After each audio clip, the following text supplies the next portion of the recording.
بسم الله الرحمن الرحيم.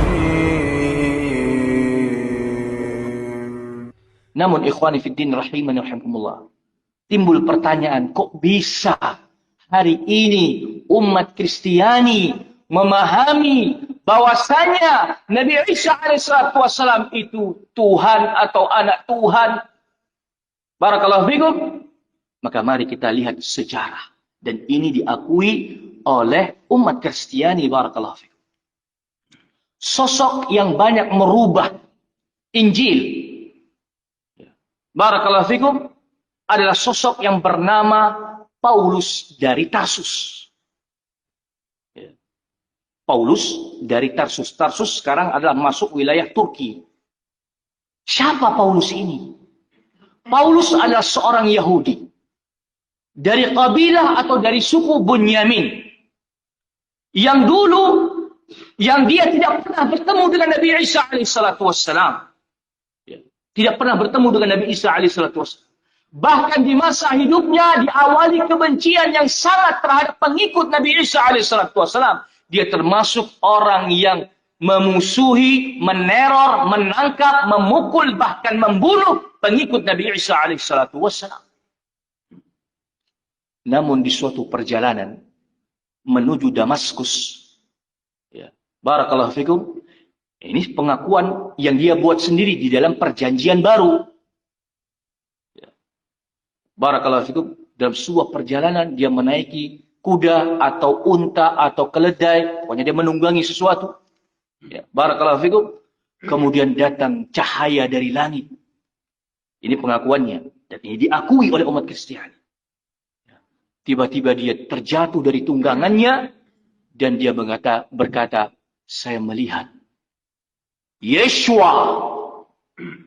Yeshua bahasa Ibrani, bahasa Inggrisnya Yesus, bahasa Arabnya Isa. Melihat Yeshua dari langit.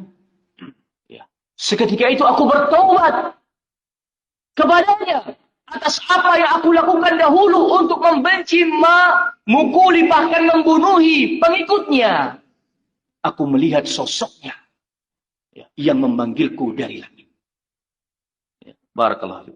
Sehingga dari situlah dia melakukan pertaubatan dan dia mulai menulis Injil. Barakallahu fikum. Nah, sehingga salah satu yang merubah banyak ajaran Nabi Isa alaihissalatu wassalam adalah sosok Paulus ini. Dulu namanya Saulus, ketika bertaubat diganti Paulus. Barakallahu fikum. Nah, dia bertaubat dan dia menulis Injil. Barakallahu fikum. Salah satunya dia merubah.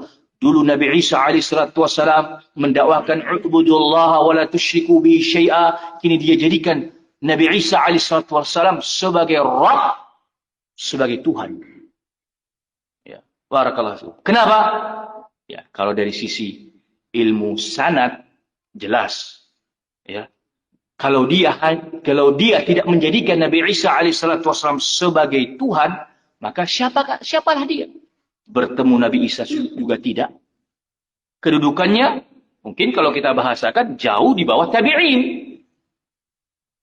Jadi dia langsung ambil jalan pintas, dia jadikan bahwa Nabi Isa alaihissalatu wassalam adalah sebagai Tuhan atau anak Tuhan, sehingga dia pun diangkat menjadi Rasul. Maka mungkin sering kita lihat ada beberapa gereja ditulis gereja Rasul Paulus. Barakallahu fikum. Atau Santo Paulus. Santo itu adalah artinya orang suci. Sama kedudukannya dengan Rasul. Barakallahu fikum. Sehingga dialah yang menerima wahyu dari Yeshua, dari Nabi Isa alaihissalatu wassalam yang dijadikan sebagai rahmat. Barakallahu fikum. Sehingga dia tulis. Banyak di perjanjian baru tulisan, dan mayoritas tulisan daripada Paulus ini. Barakallahu fikum. Dia merubah ajaran tauhid kepada ajaran khurafa. Dia merubah Nabi Isa alaihissalatu wassalam mengharamkan babi, dia halalkan. Nabi Isa alaihissalatu wassalam mengharamkan khamar, dia halalkan. Ya. Barakallahu fikum. Ya.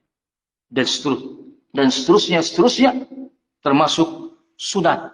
Nabi Isa alaihissalatu wassalam mewajibkan sunat, tapi dia merubah hukumnya. Boleh-boleh saja, boleh sunat ya boleh, enggak masalah. Ya. Barakallahu fikum. Sehingga jangan aneh, umat Kristiani makan babi biasa. Ya. Barakallahu fikum. Minum minuman keras biasa. Ya. Berasal dari ajaran yang diajarkan oleh Paulus dari Tarsus ini. Barakallahu fikum.